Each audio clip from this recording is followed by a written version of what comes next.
self-sufficient is such an admirable all-American trait, don't you think? Somehow many of us got the message loud and clear, okay, well I did, that you should be able to figure everything out and handle whatever comes your way without bothering anybody else. I'm not sure where and how I got that message. I suppose it was modeled for me in my family and at school and later at work. I've always wanted to appear capable, dependable, responsible, and self-reliant. And I don't suppose I'm alone. While these qualities really are wonderful, I don't think anyone feels like that all the time and in all circumstances, certainly not me.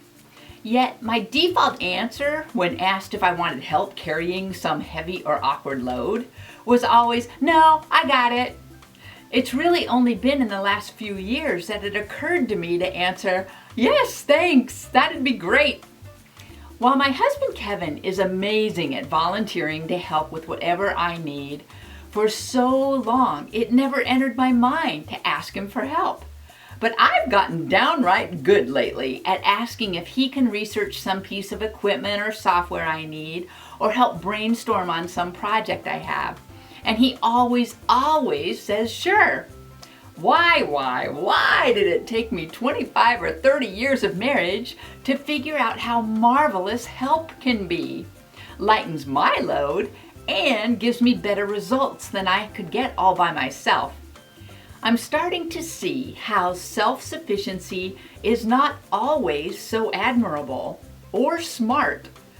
For about the first 2 years in my part-time office manager job, I drafted my wonderful dad-in-law and hubby to help assemble the monthly newsletter. It took a couple of hours and my fingers and hands were always aching afterwards with so much time spent on 1 or 2 tasks. Turns out a group of people used to help assemble the newsletter, but I never asked. Since I did, 6 to 10 retired folk appear each and every month and really enjoy the chance to visit with their friends and be productive and helpful. This week, it took 40 minutes to complete, and my sole job was to run supplies to and from the crew members.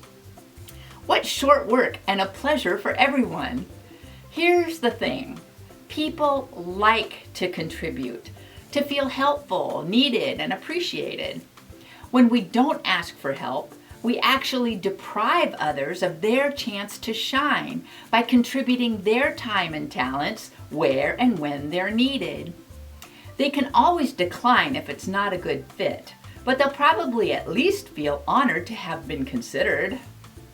On the flip side, a couple of years ago, my friend Sherry asked me if I'd help her with the Historical Society's book project for our local town. I was a little hesitant at first about the time commitment and if I had or could learn the skills needed. I found out so much about our town's character and fascinating history, about preparing a book for publication, and I had a lot of fun collaborating on this worthwhile project with Sherry and the other contributors. I'm so glad she asked me to help. It was a true life-enriching experience. Whether through big projects and/or little gestures, giving and receiving help connect us to others at the heart level. Asking for help gives others the opportunity to share and grow their gifts, their love, and their light. In other words, to shine that divide.